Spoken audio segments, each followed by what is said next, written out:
So one thing that we're seeing in the headlines is lots of students and graduates are moving from the US to Canada these days. And the question is why?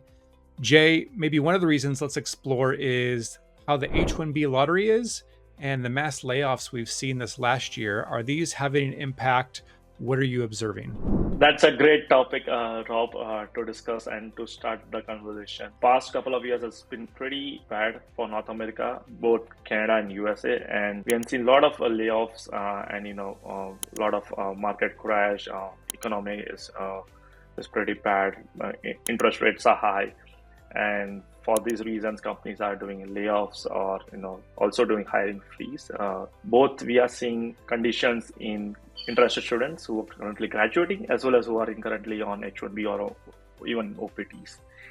And for these reasons, we have seen a trend. People from USA are moving to Canada. And one of the reasons I also did the same. My H-1B wasn't picked a few years back, and my employer helped me to move from USA to Canada. And post-COVID, we are seeing this trend coming towards Canada, and people are relocating to the top cities: Toronto, Vancouver, Montreal, Calgary. One big discouragement we're seeing these last few years, less and less people are getting H-1Bs. More people applying. There's a cap, so less and less. I think maybe it was maybe only like 25% people that applied this year that got H-1B. So a lot of people on OPT with their fingers crossed, not getting that. What do you do next? And then big tech, lots of layoffs this last year. So it's been tricky. So maybe this is one of the factors, but we're going to explore some more reasons maybe why people are shifting from USA to Canada. So stay tuned to learn more. Hey friends, welcome to Shah Coaching. I'm Rob, and at Shah Coaching, we want to see you thrive and succeed in your journeys, especially going abroad to different cultures, studying abroad, building your profession, your career. And in this video, we're evaluating why people are going from USA to Canada, especially students and graduate. What are the causes? What are the reasons? And even one of our friends who's done it himself is going to share from his perspective, his journey. So Jay, welcome. Please introduce yourself. Thank you, Rob. Myself, Shah. I was born and raised in Mumbai, India. I came to USA in 2017 on student visa. Graduated from Southern Methodist University in Dallas, Texas, as master's in telecommunication network engineering. And then I worked for another 3 years. And from past 2 years, I'm currently in Canada, located in Toronto, Ontario. And I'm closer to my journey of getting permanent residency of Canada. Awesome. Well, I'm excited to learn from you and wrestle with this question about why people are moving, changing, pivoting, also to hear from your special, unique perspective as well. So next, let's just talk about the work permits and how do the work permits in Canada work, especially in comparison to the USA? Yep, that's one of the first criteria or factor you have to consider. So Canada offers two sort of work permits. One is the open work permit versus closed work permit. Open work permit is generally for people or students who completes or graduates from one of the Canadian colleges or universities. So you come on student visa or student permit, and then you get a work permit, which is called as open work permit, where you can work anywhere in Canada. It's not tied to your degree. It's not tied to your employment, because it's open work permit. There are some criteria.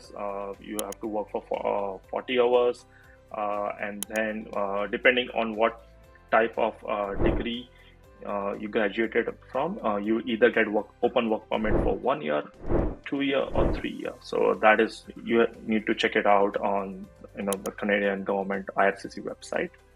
The second is called as closed work permit. Basically, people who are coming from USA to Canada, from India to Canada, from other countries to Canada directly on employment. For example, if you're working for company A in USA and for a long time, and depending on the how type of relationship you have with that employer, and then if your H-1B is not picked or something like that, or if you want to move to Canada, you can tell that employer, I want to move to Canada, which is the same company A or company A plus if they have a sister company or something like that. And then they apply for your work permit, which is called as closed work permit, where Once you move to Canada, you can work for that particular employer only until you get a permanent residency in Canada or until you apply for permanent residency in Canada. If you want to switch company in Canada on closed work permit, you need to get a closed work permit or LMI filed from another employer. So that is big of process in terms of applying for closed work permits in Canada. So it's better to stick to your same employer until you get your permanent residency in Canada. So that are the two sort of work permits in Canada, and we have seen trends right now, people coming in closed work permits from USA to Canada, especially in tech companies, in product companies, I would say fan companies, especially in Toronto and Vancouver areas. And we'll have links to all those different things that you can go see online. I know Jay mentioned a lot of different names and things like that, government programs. So we'll make sure you guys can find that online and learn and research more about that and see what you qualify for. But Jay, you've told me that Canada is the land of free immigrants. What does that mean? And is that a good thing for people who want to come to Canada from the outside? Let's take a step back. If you see the geographical structure of Canada, even on Google, or if you have a world map, Canada has a total of 10 provinces. And the population of Canada is very less compared to USA. So Canada needs a lot of people, immigrants, to support the generations and ahead of us. So that's why Canada is calling people from different countries, and that's why they have programs respective to your countries of birth, depending on your situation, depending on your type of work you are doing. Or right now, if you are aware that crisis in the Middle East countries, war is happening, so people from Ukraine, people from Israel are moving to Canada. They have different programs for it. Similarly for other countries. So depending on from where you are originated from or where you were born, Canada has some sort of programs. Either you can come on study permit, for work permit, or for permanent residency, or even for as a refugee. So there are a lot of programs, and that's why we call Canada as land of immigrants, because we see people, and when I work or talk to people, I see people from across the globe, USA, Canada, Middle East countries, Asian countries, and that's where even in stores, even in restaurants, and it's so much diversity and inclusion. Yeah, so it seems like it's a welcoming place. They are inviting immigrants. They need them for the economy. The government is creating policies to help that. So they're saying we want to be a place of immigrants. Is that correct? Yep, that's what I've noticed from past 2 years so far. Awesome. I'm glad that's been your experience. My friends, as we've mentioned earlier about the layoffs, if you've been impacted by a layoff, especially in America, you've got that ticking time bomb, only so many days. Would Canada be an option? Would you qualify for their global talent stream? Our friends at Syndesis can help you figure that out with their databases for talent pools and companies that are hiring. If you're also maybe like Jay on OPT and never get picked up in the H-1B, or your H-1B period is running out, could you move your job to Canada and work remotely? Again, Syndesis can help you out with that. Syndesis is a great company with a lot of resources to see if a future in Canada and help you fast track things like PR, citizenship, getting you that passport and a way to settle in North America, continue to have access to America, and maybe not have to go home. So yeah, check out Syndesis and see how they can work for you in your career and immigration goals. Jay, another interesting thing that you mentioned is even though H-1B visa is an American work visa, Canada last year created a pilot program for people on H-1Bs for a special work permit. Please tell our friends about that so they can be aware. Yes, so last year Canada did come up with a pilot program where they came up with a policy of they introduced H-1B folks to apply for this pilot program, and I think they reached a cap of 10,000 applications, and the submission deadline was around mid of 2023. I'm not sure if they're continuing to do this year as well, but do check out the link in the comment section as well to know more about this pilot program. And stay tuned if they continue or they announce a H-1B visa holder work permit program as well this year. And the good thing is the work permit is basically open work permit. So where you can apply anywhere across Canada. There is no limitation in terms of your sector, your background of job, or where you want to stay, or which province you want to apply. So that's why it was H1B open visa work holder work permit. But not sure if they are going to continue this year or going to announce this year. But stay tuned, IRCC Government of Canada website. Yeah, keep your eyes out for that and other kind of new creative programs that Canada might be coming up with to make it easier to work or to pivot, like many people are doing. My friends, if you're learning a lot like me, hit that like button to say thanks and cheers for Jay, sharing his experience, giving us guidance about USA and Canada. And our chai question for you guys is, which country do you think is better for immigration? Is it America? Is it Canada? What do you think? Which has better immigration pathways, better long-term visas? Let us know in the comments your pick and reasons why, whether it's USA or Canada. All right, so Jay, kind of following up with that chai question, let's get your take on the immigration policies with USA versus Canada.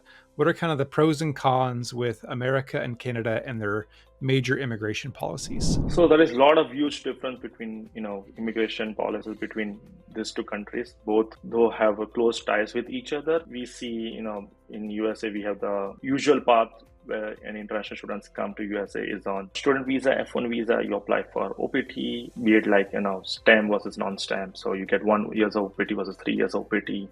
Within those years, you have to apply for H1B visa. You need to get your H1B, which is there for 3 years, then an extension for another 3 years, so span of 6 years. Within those 6 years, the company or employer has to apply for your I-140 to enter into the green card lottery.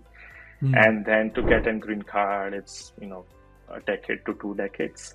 Or if you come on intra-company visa, there are L1A visa, L1B visa, and those are dependent visas, versus EB1A if you are skilled, comes into the skill category, or apply for Einstein visa. So those sort of visas are there, versus Canada, which is straightforward. You won't hear about a lot of all this nomenclature names, but it's straightforward. You come on student permit, come on work permit, you apply for permanent residency. So for people coming from India to Canada, they usually come on student visa. So they apply, student visa comes for 2 years, and then you apply for work permit, and within that work permit, you apply for permanent residency. Again, over here for permanent residency, it's point-based system. So you have to get certain points to enter into the pool. You need to give IELTS exam, general exam. For folks who have already given IELTS, but those is academic for your studies and for your schools. But for coming for permanent residency, you need to give IELTS exam. So that is a criteria. You have to fulfill a bunch of other points, like your age versus your background, your history, your background check. And then if you have work experience in Canada, you get bonus 50 points. If you are from that niche criteria and if you apply for that particular provinces, for example, like Manitoba or if you're like Atlantic provinces, you get more points. So you need to check it out based on your where you want to land. For tech industry, these days, Government of Canada is introducing STEM-based category as well as other category-based draws. So you need to check how I want to apply for permanent residence and to come into the pool. So, but overall, it's a pretty straightforward path. Since there are a lot of people coming from different countries to Canada, we have seen like a lot of immigration news on social medias and website these days. So can be chaotic, but do continue checking out the website and the official links, and which you can find in this in the comment section. Yeah, check out the resources. We'll send you to the real stuff, the verified stuff. You can get the right answers. Yeah, not everything you find online is always legit, so always be careful. And yeah, if you're considering this, pivoting, whether looking for a job, seeing if you can work remotely, wanting to get quicker PR and citizenship, check out Syndesis. There's a good chance they can help you. Drop your info and see what you can qualify for at no cost to you. Yeah, and another thing, like since a lot of people are moving from USA to Canada, we do have a friendly Slack community for this for students and young professionals. So do check out the link below. where myself and one of my colleagues is helping various students and community to get the right direction, resources, if you want connections from various people in Canada, or if you need job strategy or need to get to know more about Canada, do join the Slack community. Yeah, that sounds great. We'll share the info for that. Jay and I have also made another great video, kind of asking the question, which country is better, Canada or USA for jobs and immigration? Did a little more of a deep dive on that. So check out that. We'll have the links above and below. Things like culture, cost of living, study abroad, job market, all those kind of things, and give you a real detailed compare and contrast to see what's a better fit for you guys. So Jay, thanks so much. Appreciate your story, your experience, your guidance, and helping us understand what's going on and why people are doing these things, like students going from USA to Canada. So thanks for sharing that with us. Absolutely. And for folks, if you have any questions or just want to connect me on LinkedIn or Instagram. Yeah, connect with us on social media. You'll find more great resources there. Jay, they've got their Slack channel. Chai and Coaching, we have our e-newsletter with lots of other great tips and information and upcoming events. Thanks so much for tuning in, my friends. We love having you be a part of this community, and we'll see you next time. Cheers.